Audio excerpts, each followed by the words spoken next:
People are always asking me for the latest hacks or strategies to get the absolute most out of their Facebook ad campaigns. But so often when I actually jump into an ad account and take a look, I see the same common mistakes being made that actually have a huge negative impact on performance. So much so that no matter which advanced tactic or strategy I teach them, these fundamental mistakes are holding the account back to the point that those advanced things won't work anyway. And just fixing these mistakes is going to have a far bigger positive impact than any advanced tip or tactic would do at this point. So we're going to cover what those mistakes are, and more importantly, how to fix them, as well as a few other things that aren't necessarily campaign killing mistakes, but they are best practices that you really should be implementing, and when you do so, it is going to give you those big performance gains that you're looking for. So moving on to the first one, which is not using custom metrics. Meta actually give us a bunch of metrics inside the Facebook Ad Manager that help us understand the performance of our ads. But what you may not realize is you can actually go in and create your own custom metrics as well. You aren't just stuck with the metrics that Facebook give us by default. And if you're not using custom metrics already, you're actually missing out on some really valuable insights. You can literally create hundreds, maybe even thousands of custom metrics. But what I'm going to do now is just walk you through 3 of my favorites and show you how to set them up as well. The first one is landing page conversion rate. This is simply the number of leads you get divided by the number of link clicks that you got on your ads. Now I must say, you can and should always use a separate tool to accurately track your landing page conversion rates. I prefer to use Google Analytics, but there are plenty of tools out there for that. But having this metric inside the Facebook Ad Manager is really useful as well, because it allows you to see what your landing page conversion rates are on a per ad basis. And that's helpful because we know that the congruence between your ad and your landing page has a huge impact on your landing page conversion rate. Meaning if your ad doesn't closely align with your landing page, whether it's the look and feel or the messaging and the promise of what's being delivered, if that doesn't match up, then what we see is a big drop in landing page conversion rate. So when you set this custom metric up inside the Ad Manager, you can actually see how the ads are performing in terms of landing page conversion rate. That can then give you some insight into whether there may be a disconnect between the ad that you're testing and the landing page that you're sending people to. And having that information allows you to understand whether you need to go and maybe tweak the ad or the landing page, depending on your approach, so that you can improve that congruence and therefore improve the landing page conversion rate. That's just one very loose example, but hopefully you understand what I mean there. So here's how you'd set it up inside the Ad Manager. First thing we do is go over and click on the columns drop down and just click on Customize Columns. From there, you can click Create Custom Metric, and that will allow you to create a new custom metric. So I'm going to now just call this landing page conversion rate. And down here, we can add our formula. So formulas depend on the existing metrics that we have available to us. In this case, I use leads to track my lead conversion events. I'll put in leads, there's my metric, divided by, and then link clicks. Now up here, you can choose our format. So we can choose format either numeric or in this case, percentage is going to be most valuable to me. So I'll choose percentage and then just click create metric. Now you can see I've got the new example here. All I need to do is tick that box to make sure it's displayed inside the Ad Manager. Of course, I already had these metrics created previously, so I just created an extra one for this example. So I'll just select that, hit apply. And now if we scroll across here in the Ad Manager, you can see I've got landing page conversion rate example, and I can see next to these ads what my landing page conversion rate is like. And you can see there are some pretty big differences there depending on the ad. The next one I want to show you is the video hook rate. This metric tells me how many people are actually stopping and watching my video past the 3-second mark. The reason that's helpful is because the intro to a video ad is very, very important. If people don't actually get hooked in the first few seconds and keep watching, then that means you need to change that intro. So by tracking this, you can tell which videos have good introductions, which videos don't, and you know which ones you really need to work on. So to set up the video hook rate, all you need to do is again, go into columns, customize columns, and create your new custom metric. I'll give this one a name. And the formula for this one is 3-second video views divided by the number of impressions. So how many people actually stayed and watched the video for 3 seconds out of all of the impressions that this particular video ad got. Again, we're going to choose percentage because that's the most valuable way to display this particular metric. And then I'm going to click create metric. Tick that box, hit apply. Now we can see we've got that new metric inside the Ad Manager. And again, we can see that it varies greatly between different video ads that I'm running, and that's going to help inform me to make better video ads in the future. And then the third one I'm going to show you is the video hold rate. So this tells me after somebody starts watching my video for 3 seconds or more, how many of them actually continue and watch for 15 seconds or more. So that tells me once I've hooked them, how many of them actually hold on and keep watching. Again, this helps me further analyze, understand the performance of my video ads, and then improve them in the future. So to set up video hold rate, this is how we do it.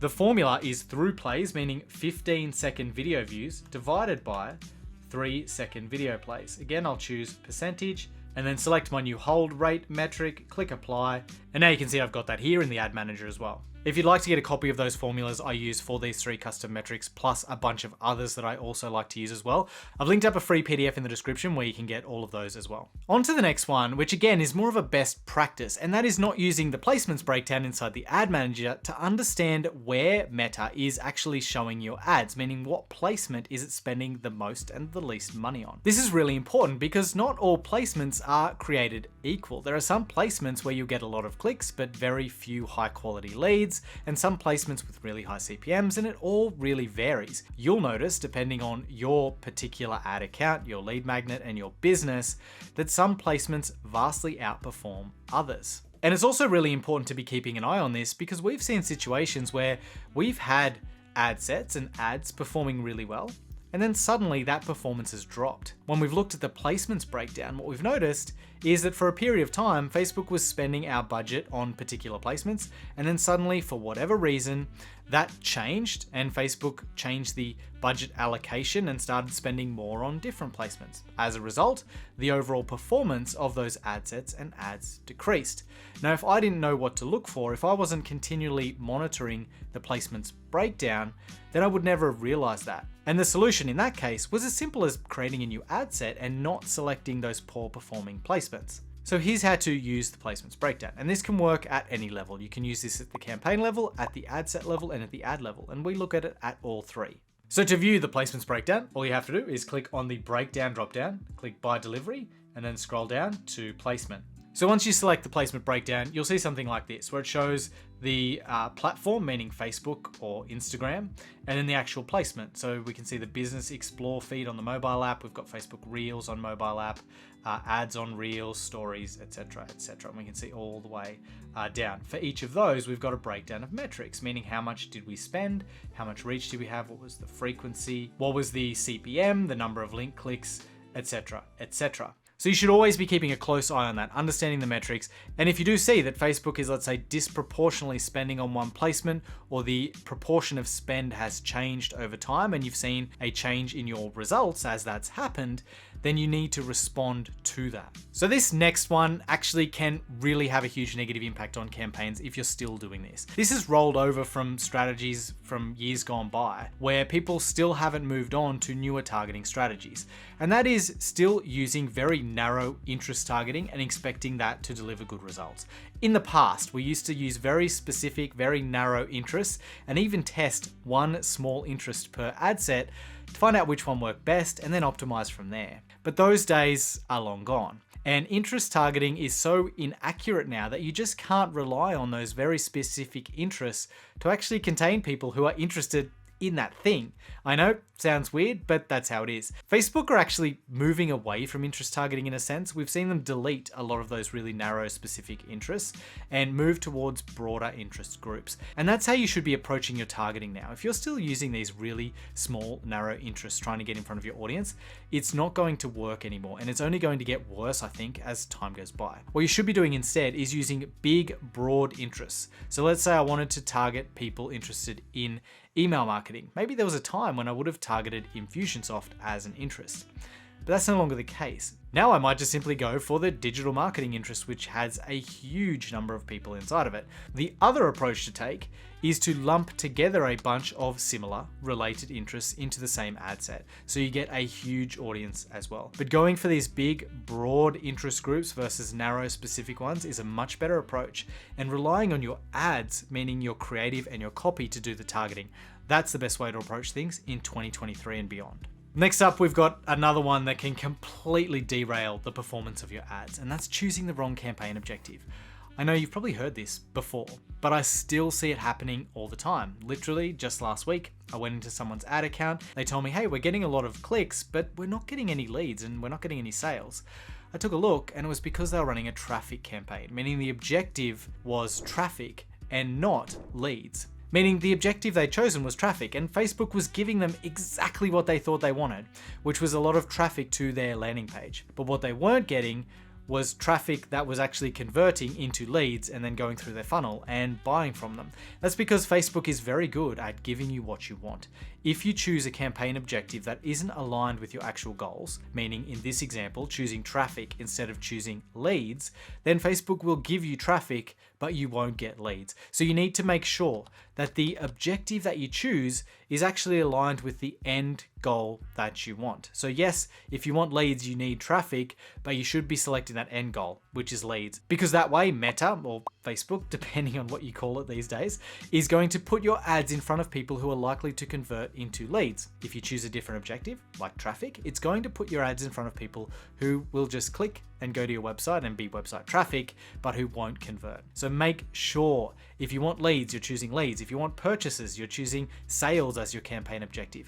Whatever you do, choose the objective that aligns most closely with what you actually want. Because if you don't, you won't get the results. Okay, so the next one is not setting up conversion tracking properly, meaning with the pixel and the conversions API. You might be surprised to hear that conversion tracking is actually pretty good right now as I record this at the end of 2022, and it's getting better.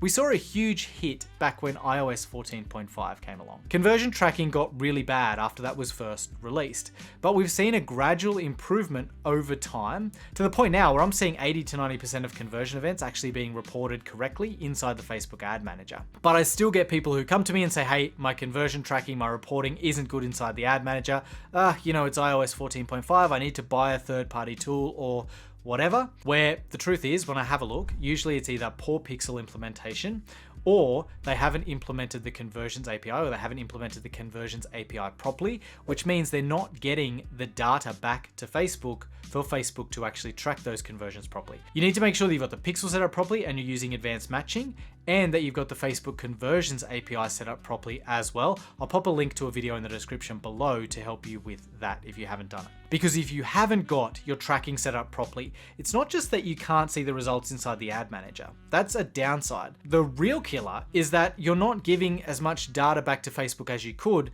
for them to then use to optimize your campaigns and improve performance. Meaning, if your tracking isn't set up properly, you actually take a performance hit on your ad campaigns as a result. So it's really important that you go get that set up today if you haven't already. And this next one is also related to tracking, though it's more on the best practice side of things versus the, completely derail your campaign side of things. That is not using UTM parameters inside your ads. Every time you set up an ad, you should be scrolling all the way down to the bottom and entering in those dynamic UTM parameters so that you can then get better insights inside of Google Analytics as to what that traffic is doing after you send them from Facebook or Instagram over to your website. So here's a really simple way to set this up that works with Google Analytics 4, and you can just use this across all of your ads. So the way I like to do it is right at the bottom of your ad setup, you've got URL parameters, click build a URL parameter. Now for the source, I like to put the ad set name. That means that whatever you've set as your ad set name will be dynamically pushed across as the UTM source value. Next, for the UTM medium, I like to put the ad name. So then I'll be able to see inside of Google Analytics what the ad name was that they clicked on. And then for the UTM campaign, I like to put the placement. So now inside of Google Analytics 4, I'm going to be able to see when somebody clicks an ad, which ad they actually clicked on because I've got my ad name, what ad set that was a part of, and then also which placement they actually clicked on. So now I get really good insights into my traffic inside of Google Analytics 4. Now on top of that, you can actually track conversions inside of Google Analytics 4 as well, meaning you can see how many leads and sales you got from your Facebook ads and which Facebook ads they actually came from right there inside of GA4. And the way to do that is to set up events inside Google Analytics 4 as well. Now that's a bit too in-depth to go into in this video, but I've got a specific video on that. If you click here, you can actually watch that. That will show you the entire setup of setting up GA4 with your Facebook ads for more robust tracking. Hope you've enjoyed this video, and I'll see you in the next one. Bye.